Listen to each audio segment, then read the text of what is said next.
The morning was supposed to be calm, filled with prayers and children's voices, but it turned into something no parent could ever imagine. At Annunciation Catholic Church and school in Minneapolis, families gathered as usual, children carrying books, teachers guiding them to their seats, parents standing nearby with warm smiles. No one thought that within moments, screams would replace prayers, and shattered glass would fall like cruel confetti. Among the crowd was 8-year-old Fletcher Merkel, a boy full of energy, always running ahead of his parents, always asking questions about the stars. He had a smile that seemed too big for his face. His family believed they had years ahead to watch him grow, but fate had other plans. 10-year-old Harper Moisky was also there. She was bright, loved drawing, and dreamed of becoming a teacher one day. Her parents were proud of how caring she was. Harper always looked after the smaller children at school. That morning, she held her younger friend's hand as they walked toward the church doors. Then it happened. A sudden crack, sharp and violent, cut through the calm air. At first, the children thought it was fireworks. Someone whispered that maybe it was just part of a celebration. But within seconds, the truth became clear. This was not fireworks. This was gunfire. Windows shattered, wood splintered, and panic spread like wildfire.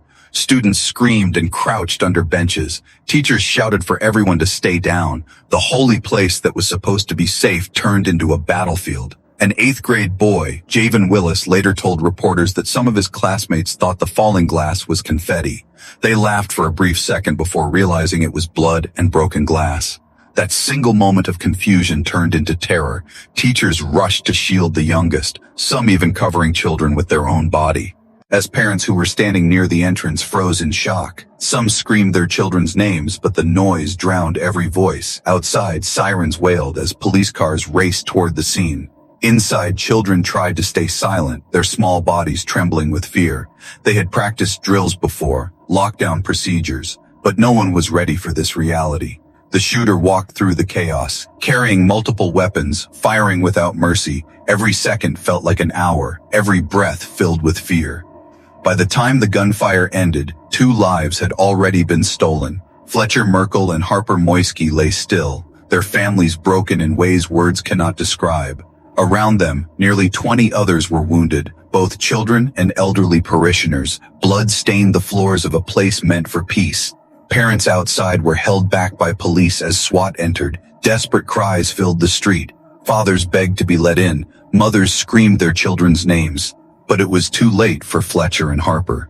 The world they belonged to had lost 2 bright stars, and in their place, only grief remained. Outside the church, chaos and sorrow mixed together. Police officers shouted commands, urging people to step back, but the families could not move. Their feet felt locked in place, their hearts torn apart by fear. Some clutched rosaries, whispering prayers. Others simply cried, waiting for any word about their loved ones inside. Every second stretched endlessly, and silence hung in the air each time the gunfire paused. When the SWAT team entered the church, the shooter's rampage had already left devastation behind. The man who carried the weapons was later identified as 23-year-old Robin Westman. He had once been a student here, walking these same halls, but now he returned carrying hatred and death. Armed with rifles and ammunition, he moved with a chilling calmness, as though this was something he had prepared for. His motives remain unclear, but investigators would later find signs of extremist ideas and anti-Catholic hatred scribbled on his belongings. Inside, the children tried to make themselves invisible. Some hid under pews, some under teachers' arms. One teacher pressed her back against the door to block the hallway, even as bullets struck the wooden frame. Another wrapped herself around a group of kindergarten students, whispering softly, "Stay down, stay quiet. Don't move." Her voice trembled, but she would not let her fear show. These moments of courage saved lives. Then came the unthinkable silence. The gunfire stopped, leaving only the sound of crying, footsteps, and alarms. Westman had ended his life with his own weapon. The man who brought terror would never face trial, never answer for what he had done. For the families, this was no comfort. For them, the nightmare was just beginning. When officers finally escorted children out of the building, parents rushed forward with trembling hands. Some fell to their knees when they saw their child. Dee alive. Others collapsed in despair when they realized their child was not among the survivors. The air was filled with screams, hugs, sobs, and the echo of loss that could not be silenced. It was then that Fletcher and Harper's names emerged, the youngest victims of this tragedy. Fletcher's father spoke through tears, saying that his little boy loved life, loved playing, loved being curious. Now he would never again run across the yard or laugh at silly jokes. Harper's family described her as gentle and bright, always carrying crayons to draw whenever she had the chance. Her dreams of teaching were gone in an instant. Their words broke the hearts of everyone listening, strangers and neighbors alike. As night fell, candles were lit outside the church. The steps of Annunciation glowed with tiny flames, each one representing a prayer, a tear, a memory.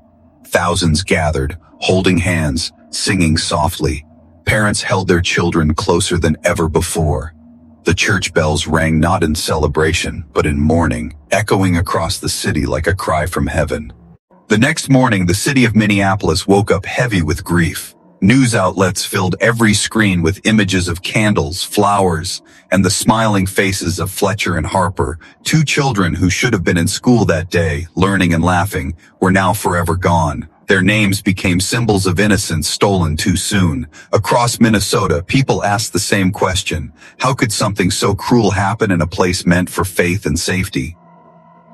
At Annunciation Catholic Church, Archbishop Bernard Hebda stood before the crowd, his voice trembling with emotion. He asked the question on everyone's mind: how is it that such a terrible tragedy could take place in a place that's the house of God and the gate of heaven?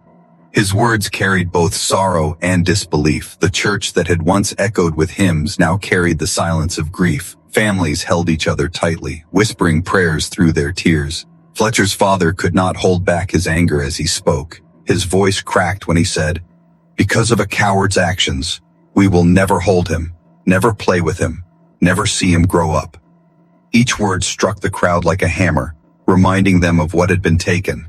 Harper's family too shared their pain, describing her as our bright light, always full of kindness, always looking out for others. Their memories painted a picture of two children who deserved long, beautiful lives.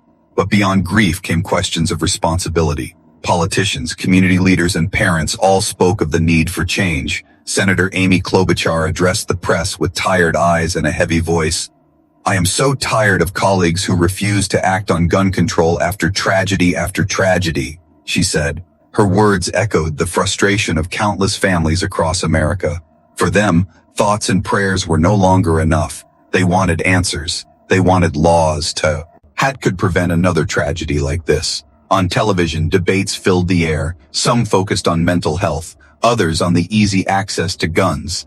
A CNN panel turned heated when one voice insisted it was only a mental health problem. Critics pushed back, saying, "Mental health matters, yes, but without gun reform, tragedies like this will never stop." The argument raged on, but for the parents who had lost their children, no debate could ease the pain. Meanwhile, stories of bravery began to surface. Survivors spoke of how teachers risked their lives to protect students, how children helped each other, even in fear. One 8th grader remembered holding his friend's hand tightly, whispering, "Don't look, just stay down." Even in the darkest moment, courage flickered like a small light, and it was that courage that saved many lives. As the community mourned, they also united. Vigils were held not only in Minneapolis but in towns across the state. Strangers sent letters, flowers, and donations to the families. People who had never met Fletcher or Harper wept as if they had lost their own children. In their grief, Minnesota became one family, standing together against sorrow. Days passed, yet the pain in Minneapolis only grew deeper. Outside the school and church, flowers piled higher, stuffed animals lined the sidewalks, and handwritten notes fluttered in the wind. Messages like, "We love you, Fletcher," and "Rest in peace, Harper," showed how much the city mourned its lost children. Parents from other schools brought their children to lay flowers, teaching them that even in grief, kindness must never be forgotten. Inside the family's homes, silence replaced laughter. Fletcher's bedroom still held his toys, his drawings still taped to the wall. His father sat there at night, staring at the small bed that would never again hold his son. Harper's family kept her crayons and sketchbooks on the table, unwilling to put them away. Her mother whispered, "If I move them, it will feel like she's really gone." Every corner of their homes was now filled with absence, a hole no words could repair. At the same time, investigators revealed more details about the shooter. Robin Westman, a young man only 23 years old, had purchased multiple weapons legally. Police found symbols of hate etched on the guns and writings filled with bitterness. The FBI began treating the case as a possible hate crime and domestic terrorism. To the public, it was a chilling reminder that such danger was not far away, but living quietly among them. A former student had turned into a destroyer, and no one had seen the signs clearly enough. Leaders across the nation responded. The governor ordered flags to half-staff, urging the people of Minnesota to unite. But many citizens were not only grieving, they were angry. Why were children once again the victims of unchecked violence? Why had lawmakers failed to stop weapons of war from falling into the hands of those filled with rage? The questions grew louder, echoing through protests and rallies. Never again, the signs read, though everyone knew these words had been said too many times before. In the media, heated discussions continued. Some commentators deflected, blaming culture or broken families. But parents who buried their children refused to accept excuses. "Don't talk about distractions," one grieving mother said. "Talk about why an 8-year-old had to die while praying in church." Her words went viral, striking the hearts of millions. Meanwhile, survivors of the shooting tried to return to normal, but nothing felt the same. Children jumped at sudden noises. Some refused to go back to school. One little boy asked his teacher quietly, "Will he come back?" Not yet understanding that the shooter was gone, the trauma would last for years, hidden in the minds of children too young to carry such heavy memories. And yet, in the midst of heartbreak, the community kept lighting candles, kept gathering at night to sing and to pray. Each vigil was both a cry of pain and a symbol of hope. They mourned together, but they also promised each other that Fletcher and Harper's names would never be forgotten. That promise gave strength to the broken, even as tears continued to fall. The funerals came too soon. Tiny caskets were carried through crowds of mourners. Each step of the procession was heavy. Every bell toll felt like the breaking of a heart. Thousands gathered, not only family and friends, but strangers too. People who had never met Fletcher or Harper yet felt the loss as if it were their own. The church that once echoed with laughter now echoed with sobs. Candles flickered in the windows, casting soft light over bowed heads. Fletcher's father stood before the gathering, his voice low but strong. He spoke not only of his son's love for life, but also of the duty left behind. "My boy is gone," he said, "but I will spend the rest of my days making sure no other father has to feel this pain." His words cut through the silence. His grief became a call for change. Harper's mother followed, holding her daughter's favorite drawing in her hands. She said, "This was her dream, to be a teacher, to help children. That dream is gone, but we must make sure other children live long enough to see theirs." The nation listened. Lawmakers could no longer ignore the voices rising from Minneapolis. Protests spread across the state, parents and students marching with signs that demanded action. "Protect our children," they chanted, "not your guns."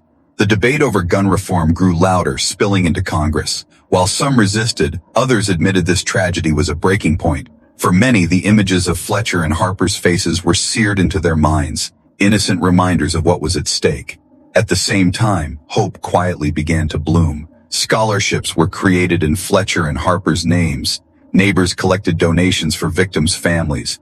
Artists painted murals of the children, capturing their smiles forever on city walls. Even across the country, schools held moments of silence. Teachers shared their stories of bravery, reminding the world that in the darkest hours humanity still shines. Children who survived slowly returned to school, still nervous, still healing, but not alone.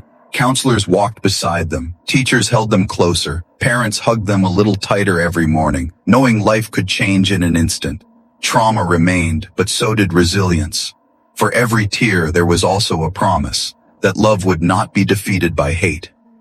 As the sun set weeks later, the community gathered once again on the church steps. The candles glowed brighter than ever. Voices lifted in prayer. They spoke Fletcher and Harper's names aloud, refusing to let silence erase them. And in that moment, though grief remained, something stronger rose too. Unity. A reminder that even when violence tries to break us, love can bring us back together. And so, 2 children were lost, but not forgotten.